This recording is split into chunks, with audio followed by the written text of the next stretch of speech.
Today I am going to talk about the oral exam.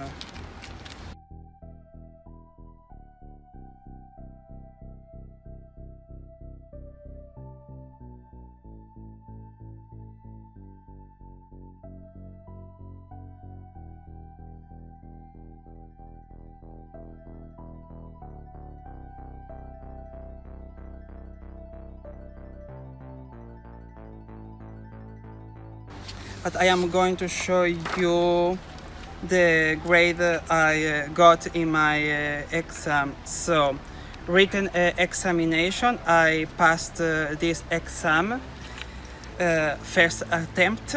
So, written examination, reading comprehension, I got 20, not 20, 47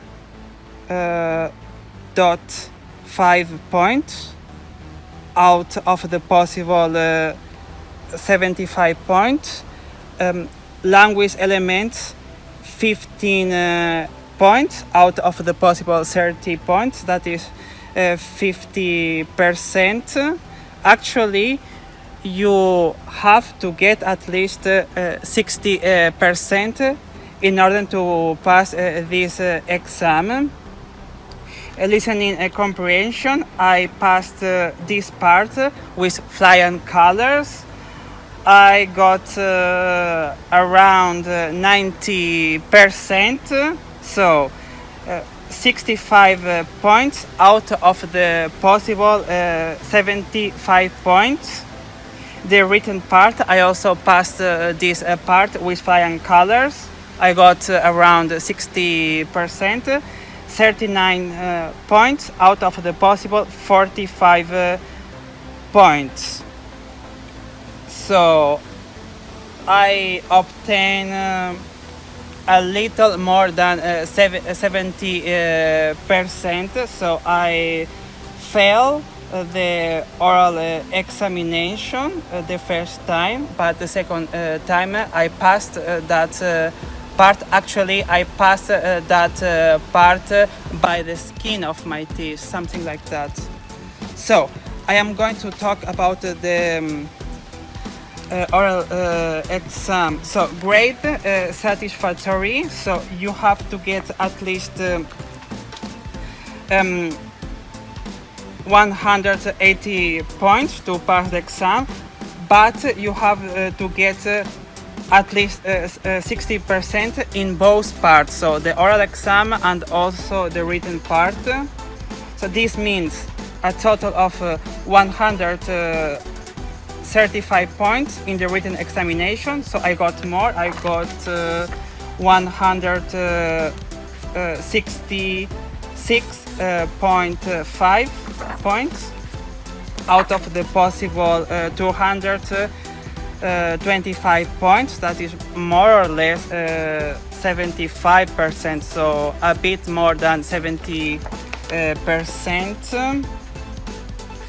And in order to pass the oral exam, you have to get at least 45 points, and I got 48 points out of the 75 points. That's why I said I passed the exam by the skin of my teeth.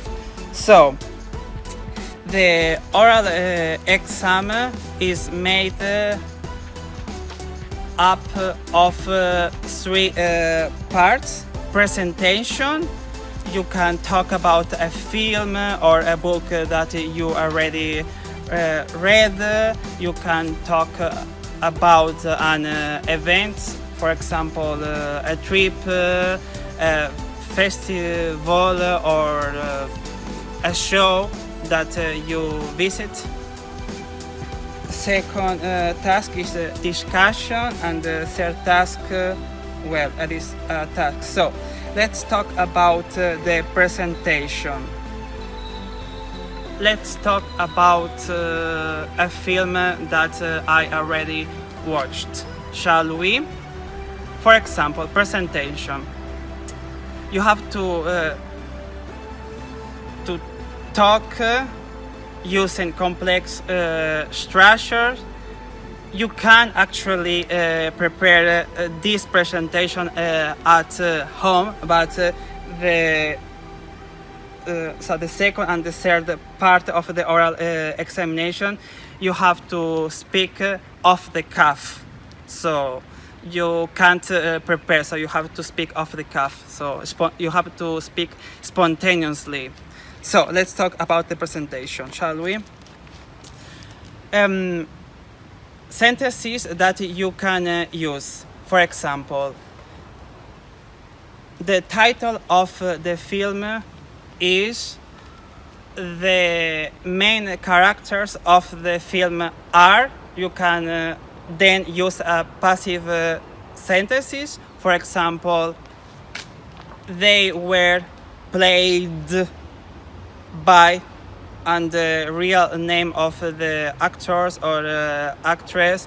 You can say the film took place in 1990 in USA.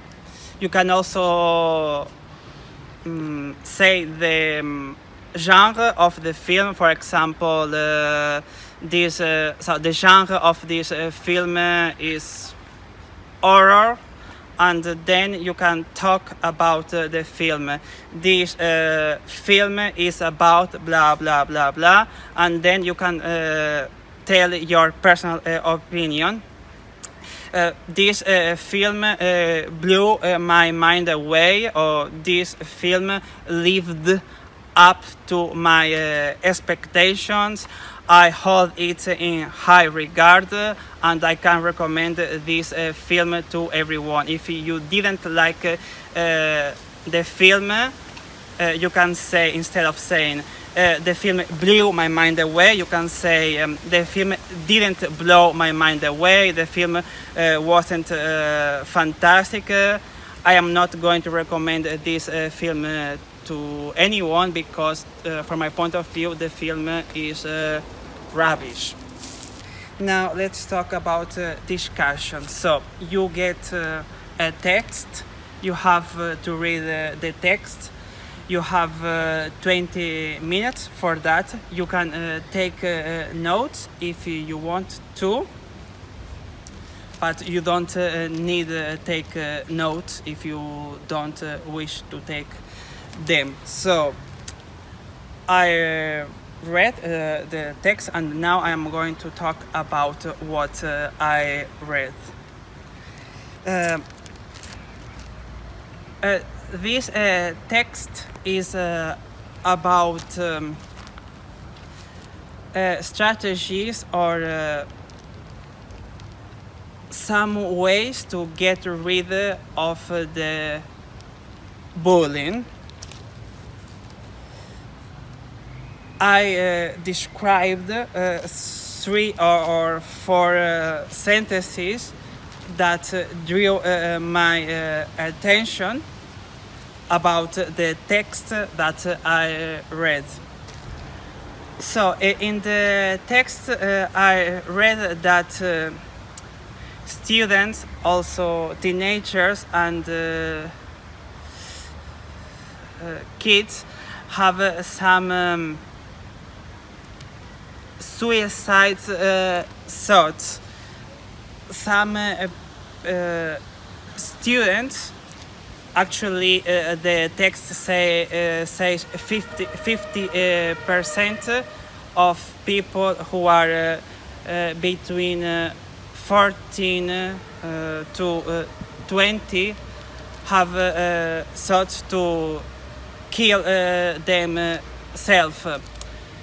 The text also says that 50% of the kids at school are in the deadline, so they suffer some sort of bullying. The bullying can physical, but the bullying can also psychological. That means the kids get insulted, humiliated, and so on. So I try to describe the test, and after I tried to cast some light on the topic of anti-bullying strategies, because the examiner told me, could you please tell me some ways to get rid of the bullying? How can teachers help these students? That's a good question. I think that this topic is really touchy. So let me think about it. From my point of view, the school can hire some bodyguards and also some social workers who can deal with these troublemaker kids. The point is, kids can start to commit some petty crimes or minor crimes, like hate other students or steal something from other students. And if a social worker doesn't stop the kid, they can in a few years down the road ending up committing some felonies. And that is a big problem. The society is also part of this violent situation. As I read in the text, kids nowadays have violence in their thoughts. And let me tell you another thing. Education starts first at home. Let's see if you can see the big picture.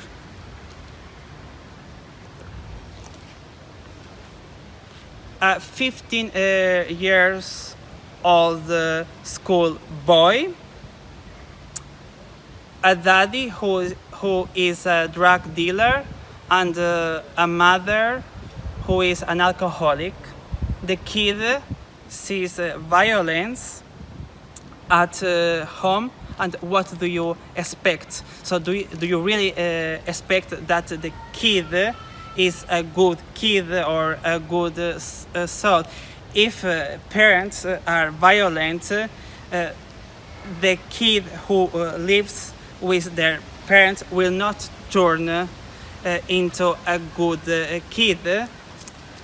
These kids can become criminals in the future, because kids imitate what they see. If parents are violent, kids will be violent. And I think, from my point of view, obvious that is the problem. So, alright, so I had to talk for 2 minutes. So you have to talk around 2 minutes. And the next task. So for the presentation, I got 16 points. Discussion also 16 points, and the task was about education. Education, I mean the school system. The examiner told me, how can a school improve its systems? What did you like when you were at school? could you please tell something you didn't like about your school and things that you really like about your school? That's a nice topic to discuss about. Things that I didn't like about my school was the way teachers taught languages and other subjects. At school, I had to learn a bunch of information by heart, yeah, my heart, yeah. And then I had to write an exam, and I passed the exam. Sometimes with flying colors, sometimes by the skin of my teeth. But I had the feeling that I didn't really learn, so I had to memorize a lot of information and pass the exams and so on. For example, I learned English at school for 10 years, and I didn't learn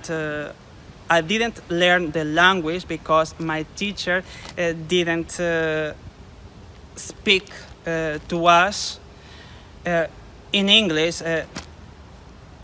My English teacher, so my ex-English teacher, spoke to us all the time in Spanish. He explained to us the rules of the language, but I have never heard the language at school. Actually, I had to move to England to learn the language. So I lived for a year in England, in London, and I learned there on my own the language. Nowadays, I can get by with my English. Of course, I have to improve my level of English, but I can get by with the language. And for me, that's a relief because I lived there for a year, and the first weeks I couldn't understand the people, and I was really in deep water because I had to go to an interview because I wanted to get a job because I had to bring bacon home, and at that time I had 2,000 euros in my pocket, and 2,000 euros will not last for the rest of the eternity. Right. For example, I learned music at school, but I didn't learn how to play the guitar or how to play the piano. Oh yes, I know who was Mozart, Johann Sebastian Bach, but in a company, nobody cares if you know the history of music.